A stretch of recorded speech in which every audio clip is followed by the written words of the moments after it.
Hola, minasan! Welcome back for another round of Table Talk. Gonna talk about the world build of Kimetsu no Yaiba, Demon Slayer here in North America. I've been reading the Japanese language manga. I'm in book 15. Here we go. Let me just turn this to the side here. There we go. Just like that. See that? Nothing but Japanese.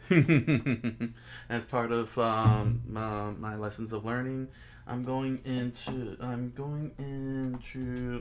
book 15. I got all 23 volumes, but I'm going into book 15 now, which is going to be the conclusion of the Swordsmith Village arc, and then jumping into the next arc. It's gonna be a while before the anime comes back, so hopefully, I'll be ahead of the curve and be ahead of all the viewers.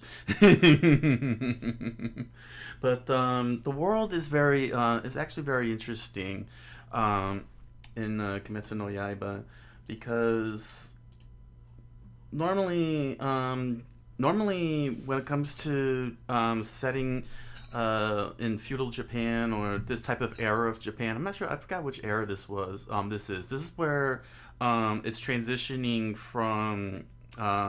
It looks like it's the transitioning from the Meiji period to the 1900s. It looks like it's like late 1800s, 1900s because they got trains now and other modes of transportation outside of horses and carriages.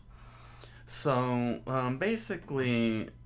basically because of the changing world, it seems like demons and the whole concept of demons is being swept under the rug and largely forgotten, and only an underground secret organization, the Hashira, deals with the demons and keep the status quo from ever having to worry about demons again. At least from what I'm getting out of it. They're not exactly delving deeper into the lore of the past regarding how it is, that demons are hidden from society and everything. But what it is known is that the Hashira has to be careful, not just only dealing with the demons, but also dealing with society because swords are not allowed. So this is definitely some kind of post Meiji period because if the Hashira gets caught carrying weapons, they'll get chased down by the cops, as shown, and that's actually very interesting. Um, what's weird about it though is that they refer to as demons, but they act a little bit more like vampires. I mean, they don't suck blood; they eat flesh and everything, but they have the qualities of vampires, which is very interesting because they do burn up in the sun, and and it's a very strange take. It is kind of strange because I'm used to vampires having that kind of rule and not demons. Demons, at least in the Western sense here, would be regarded to religion, where you exorcise the demons and such and use crosses and everything. But here it's just slice their heads off, Highlander, and they're pretty much done for, or else put them in the sun and they just turn to dust and everything. But it turns out, from where I'm at, which is book 15, the demons are having a bit of an issue because apparently they seem to be like the Borg. That's the perfect comparison to. They're the Borg, and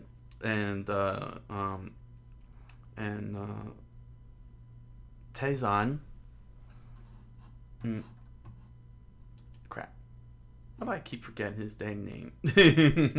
I barely see him a lot. Muzan, our main villain in the whole thing, Tanjiro.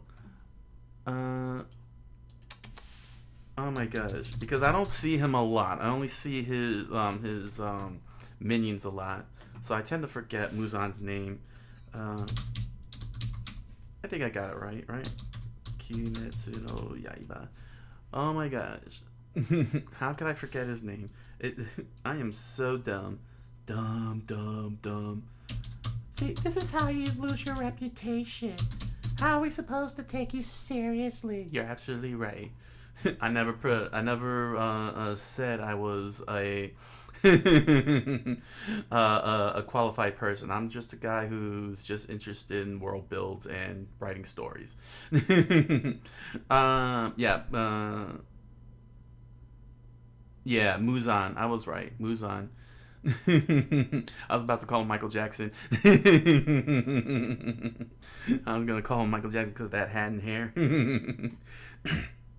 But he's like the boar queen basically, and he's got demons turned into demons turned into demons. It's very interesting what his backstory was, because in his want to live, he sacrificed his ability to be out in the sun, and in turn he just devolved into madness incarnate.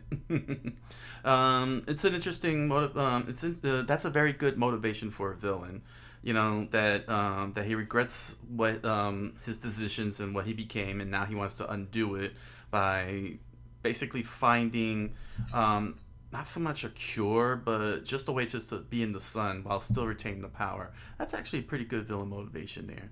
That's a good villain motivation. I like that. I like that. And thus, he takes advantage of a lot of people that we find out in the world. Are regular people like us. Uh, they tend to fall into despair, and he takes advantage of them, turns them into demons if they're able to survive the transformation. And then, of course, thankfully, they show that there's some demons who are inherently evil. Like they choose to be evil and make excuses for it, and refuse to, acknowledge that fact, as was the case here in the Swordsmith arc, where our fish demon just kept on saying over. No, no, not the fish demon, the crying one, the one who just uses all kinds of emotions, emotional demons. but but what's also interesting is that not all demons are under Muzan's control. Some of them, much like in Yu Yu Hakusho, there are demons that were able to maintain their sanity and self control, and are trying to find a cure. So not just for themselves, but for all the demons, so they can end Muzan's reign, which is actually really good. Normally, the selflessness behind all that. You know what I'm saying? To not end up, what I'm saying, like they're not just looking to their own self preservation. They're thinking of saving humanity, and with the help of Tanjiro, who apparently has a reputation, by proxy of his father because of those earrings of his. Yeah, he's become a number one target. And what's very interesting is that they use breathing, some form of breathing, but they emphasize on breathing to generate their powers and special abilities or techniques, these superhuman techniques, which is very interesting because then it's like, well, why hasn't um, everybody done that yet? But no, but they showed the training, how they all train, and it's very rigorous, and basically basically um, they develop it over time. But then you get someone like my man here, Mr. Crybaby himself, right up here. He pops up and he's like, no, but he got his power through a lightning bolt. It's very weird, but everybody,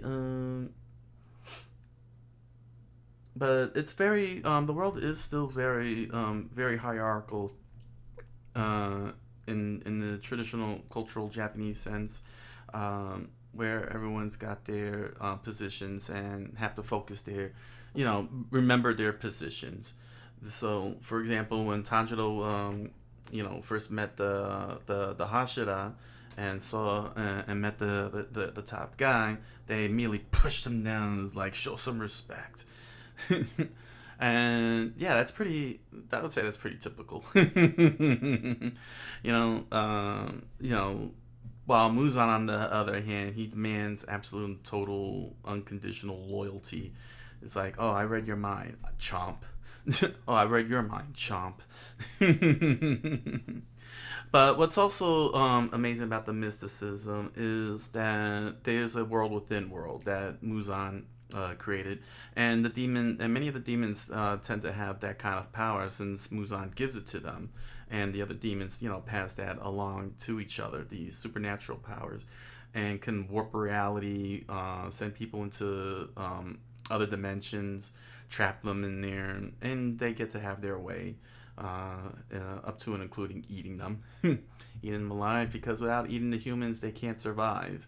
But the rules show that yeah, you can survive without eating, but it takes a lot of rigorous training and discipline to maintain that self control and temptation. But it is doable, which now leads to the question. Because remember, I'm only on volume 15 in the manga, and season whatever the next season is with the anime. So I don't know exactly um, uh, where the direction is gonna go. Is demons gonna coexist with society if this cure is found, or are they 100% back to normal? Who knows? But it's gonna be fascinating to see how this world's gonna grow and what's gonna happen if somebody discovers the truth, and how will they respond to it, especially on the government level. But yeah, it's very simple. This is a very simple world, very straightforward. They didn't overcomplicate it. Much like Yu Yu Hakusho, they didn't overcomplicate the demons. You got your evil demons, you got your good demons. Uh, you got demons that are willing to help. You got demons that are looking for self-preservation.